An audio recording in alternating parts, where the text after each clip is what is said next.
जय गुरुदेव क्लास 9। मैं अरविंद कुमार सिंह, संस्कार गुरुकुल से आपका इंडिया। बच्चों, क्षितिज बुक से मैंने 2 पाठ, 2 बैलों की कथा और दशा की वो समाप्त कर दिया। अब आज के वीडियो में हम चलते हैं पद्य की तरफ। आपके कोर्स में क्षितिज का पहला पत्र साथियां, जिसके लेखक हैं कबीर। आपने कबीर के दोहे बहुत पढ़े और कबीर के बारे में भी सुना होगा। वास्तव में कबीर का जन्म 1398 को बनारस में हुआ था और इनकी मृत्यु 1518 में मगहर में हुई। बच्चों, इनके बारे में ये कहा जाता है कि ये विधवा ब्राह्मणी के गर्भ से हुए थे और लोग लज्जावश एक सूत में रख करके इनको पैदा होने के बाद नदी में बहा दिया गया। उसमें एक जुलाहा जो कपड़ा बनते हैं, नीमा और नेहरू, वह उनको पाए और ले आकर के पालन पोषण किए और वह बाद में अपना कर्म करते हुए मरते दम तक जुलाहा का पैसा कपड़ा बनते हुए इस तरह की कविता लिखते रहे। और जिस समय ये लिख रहे थे उस समय हिंदू और मुसलमान अपने भगवान को बड़ा कह रहे थे और एक दूसरे में विरोधाभास, अपने को भगवान को बड़ा कर रहे थे और मुसलमान अपने धर्म को बड़ा कर रहे थे। तो उसके बीच में संतुलन बनाने का काम कबीर दास ने किया। यद्यपि कबीर पढ़े लिखे नहीं थे और वह देखते थे जो उसी को गा करके कहते थे। उनके कोई गीत लिखे हुए नहीं मिलते, सिर्फ उनकी बाणियां जो देखते थे वो कह देते थे। उसी का एक संग्रह हुआ जिसका नाम है बीजक। और अब जाकर के 19वीं सदी में आचार्य प्रसाद द्विवेदी ने उनके इस तरह से प्रचलित गीतों का एक संकलन कबीर नामक पुस्तक में किया। तब से लोग कबीर को जानने लगे और हिंदू और मुसलमान दोनों को जो अंधविश्वास में जड़े हुए थे, दोनों को फटकारा और गायन के माध्यम से, जैसा मैंने बताया, इनको बताया गया था कि पढ़े लिखे नहीं थे, तो उन्होंने खुद लिखा है, मस्त कागज छुए नहीं, कलम कहीं नहीं हाथ, अर्थात दवात और स्याही का प्रयोग उन्होंने नहीं किया। इससे समझ जाइए कि वो पढ़े लिखे नहीं थे। और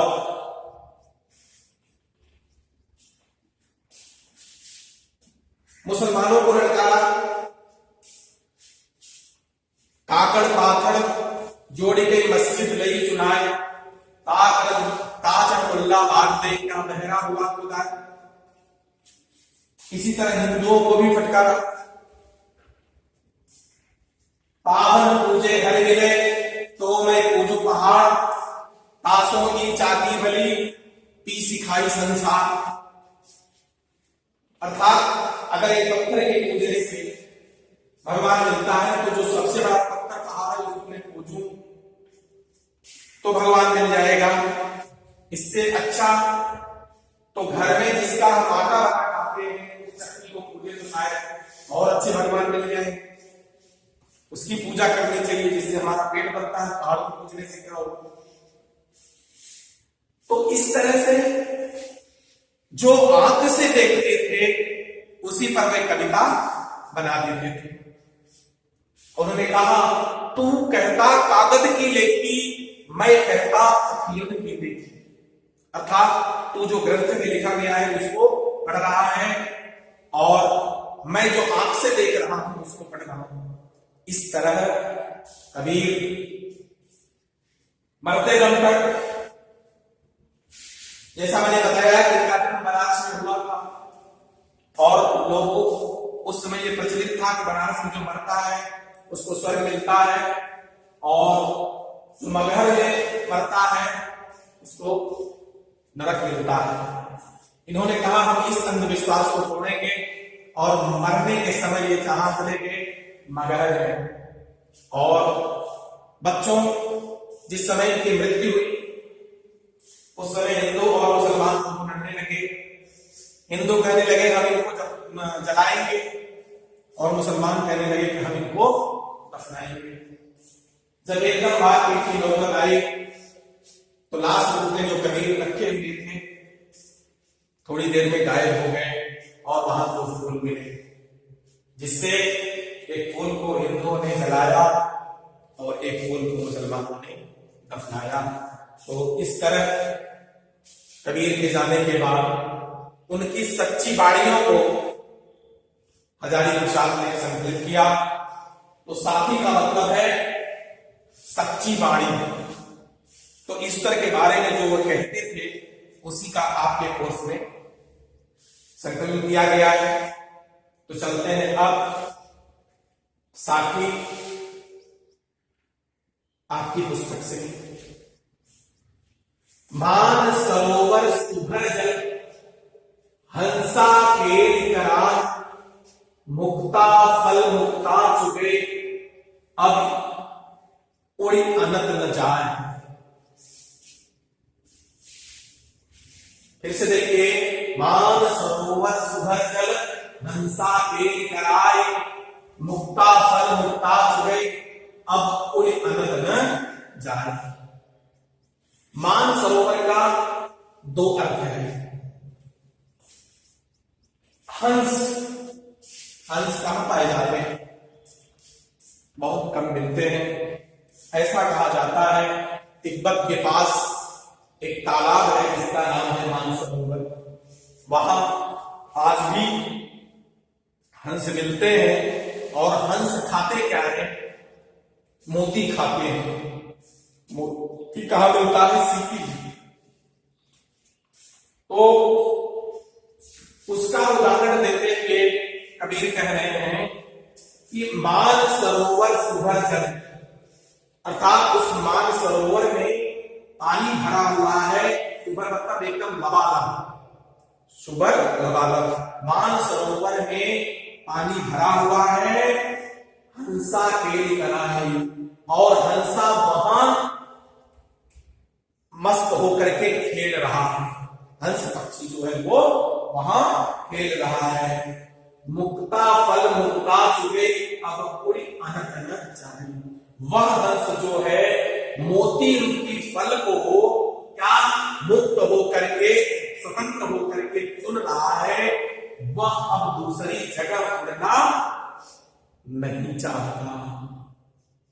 क्लियर? मान सरोवर रूपी जल में जो जल से भरा हुआ है हंस वहां क्रीड़ा कर रहा है, खेल रहा है। वह मोती रूपी फल को वहां चुग रहा है। अब वह दूसरी जगह उड़ करके नहीं जाना चाहता।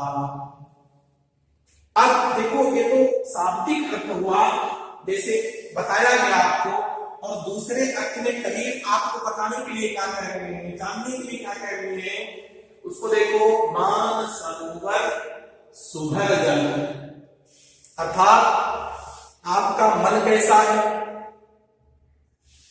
आपके मन में जो है ईश्वर का अगर वास है, ठीक है।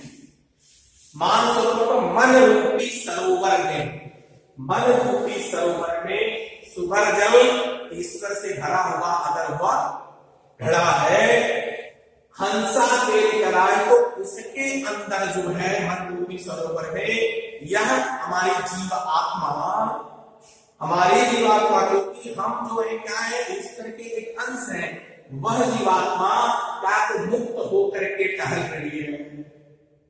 ठीक है, जीवात्मा उस मन रूपी सरोवर में मोती का फल लेकर के मुक्त होकर के चुम रही है, अब वो ठहर जाए। अगर वह मुक्त हो गई है कहाँ, हमारे मन के अंदर, तो इसी मन में वह ईश्वर को ढूंढेगी, किसी पत्थर और मस्जिद में जाकर के नहीं ढूंढेगी। उसी चीज को कहा गया है कि अब हमारी आत्मा दूसरी जगह ईश्वर को नहीं ढूंढेगी, वो कहां ढूंढेगी, अपने अंदर ही ईश्वर को ढूंढेगी। क्लियर? मान सरोवर सुभंजन, मन रूपी सरोवर में जहां ईश्वर का वास है, जब जीवात्मा जान जाती है तो वही बात खेलती है, मुक्त होकर के वह ईश्वर को के पास रहती है, दूसरी जगह नहीं उड़ करके जाना चाहती। पहले अर्थ में मानसरोवर तालाब का और दूसरे अर्थ में जीवात्मा का, इस तरह से पहली साखी खत्म हुई। आइए दूसरा देखते हैं। प्रेमी ढूंढत मैं फिरो, प्रेमी मिले न कोई, प्रेमी को प्रेमी मिले, सब विष अमृत होए। प्रेमी, प्रेम करने वाला, ढूंढत मैं फिरो, अर्थात ईश्वर से प्रेम करने वाले व्यक्ति को अगर मैं ढूंढता फिरता हूं कि कोई ईश्वर से प्रेम करने वाला है, प्रेमी मिले न कोई, तब ईश्वर से कोई प्रेम करने वाला नहीं मिलता है। जब मैं ढूंढता हूं कि कोई ईश्वर से प्रेम करने वाला मिले, उसमें कोई ईश्वर से प्रेम करने वाला नहीं मिलता है। प्रेमी को प्रेमी मिले, अगर मैं ईश्वर हमारे अंदर हो गए हैं, इस भावना से मैं ढूंढता हूं कि कोई ईश्वर का प्रेमी और मिल जाए। जब मैं ईश्वर को अपने अंदर विद्यमान कर लूं और उस भावना से ढूंढ रहा हूं कि हमको कोई ईश्वर मिले, सर्व समृद्ध हो, तो हर जगह हमको प्रेमी ही दिखाई देगा। हमारे बाहर जो है, क्या आत्मा में जब ईश्वर का वास होगा तो हर जगह हमको ईश्वर का प्रेमी ही भक्त दिखाई देगा, कोई ईश्वर का दुश्मन व्यक्ति नहीं दिखाई देगा। अर्थात जब हमारे अंदर ईश्वर का वास करने लगाएगा तो अमृत रूपी ही मित्र हमको दिखाई देंगे और ईश्वर का कोई दुश्मन नहीं दिखाई देगा। अर्थात हमारे अंदर जो दोष था ढूंढने का, वह दूर हो जाएगा और हमारे अंदर अमृत फैल जाएगा। इस तरह आज के वीडियो में सिर्फ साखी के 2 पद और आज का प्रश्न अभ्यास शेष मिलते हैं।